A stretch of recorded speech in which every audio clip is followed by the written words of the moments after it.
Joining me now for an in-depth chat on the AI and the art world is Amelia Winger-Bearskin. She's the Banks Preeminence Chair for AI and Arts, Digital Worlds Institute, University of Florida. Good to have you on the show.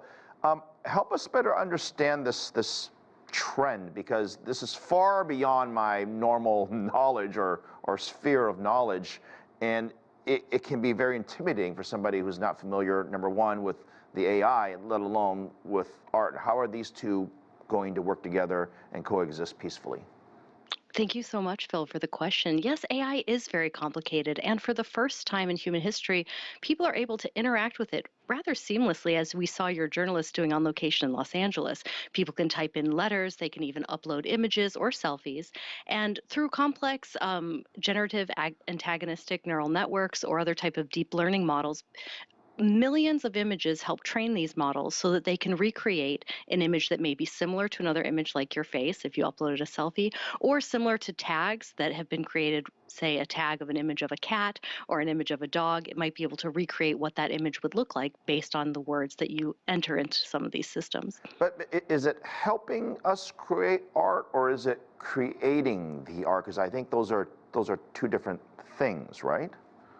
Absolutely. I like to liken it to the moment when George Eastman first created the camera. He enabled millions of people all over the world to be able to use photography, which was a field where only, very rare artists were using photography at that time.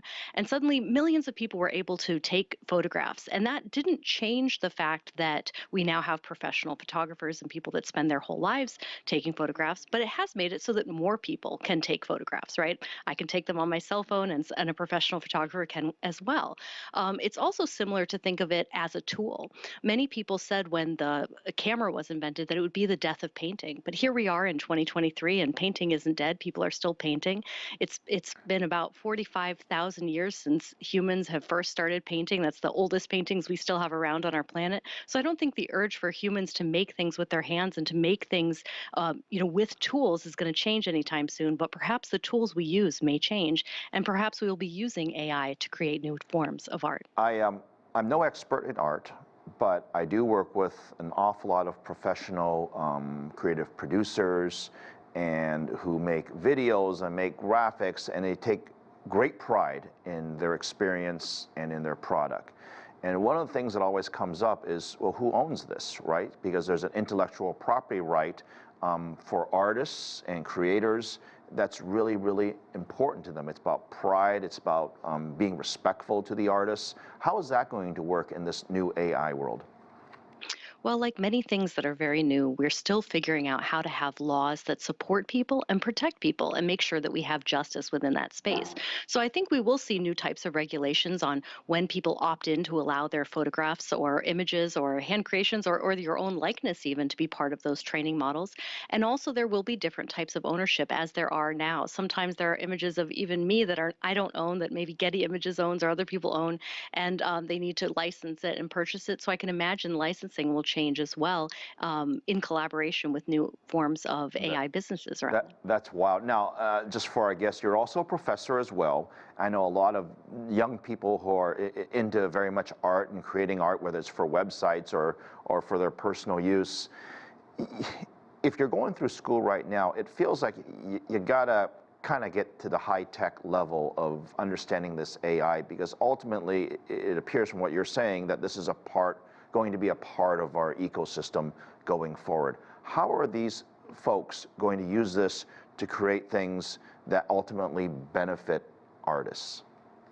Absolutely. Thank you for that question. Well, I like to liken my students to, if I wanted to have a student be an expert at driving cars, I might also want to teach them how a car is made and how to fix a car, especially if that becomes their livelihood and their research expertise. And it's the same with AI.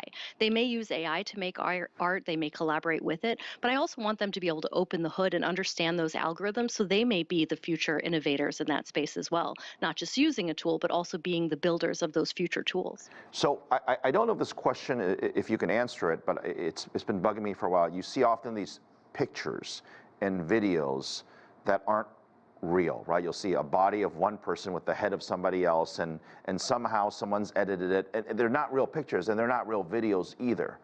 But somehow there is damage done to people's reputations because of things of that nature.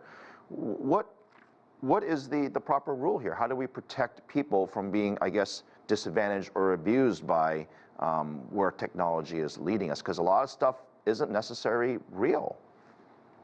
Absolutely. And it's really important for us to decide what we want AI to do and where we don't think it belongs, right? There are certain activities that would be beneficial for humankind, for AI to produce. It can look at and read and generate millions of data points that it might be difficult for an individual human or even a collective of humans to read and negotiate.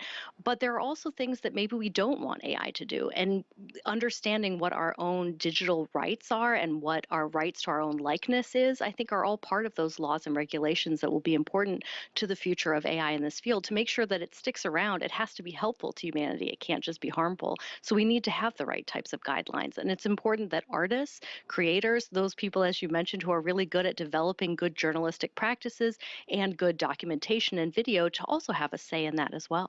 Yeah, the ethics and morals and I guess meaning technology. Amelia, really appreciate your insights on this. Just fantastic. Thank you and have a good weekend. Thank you so much, Phil.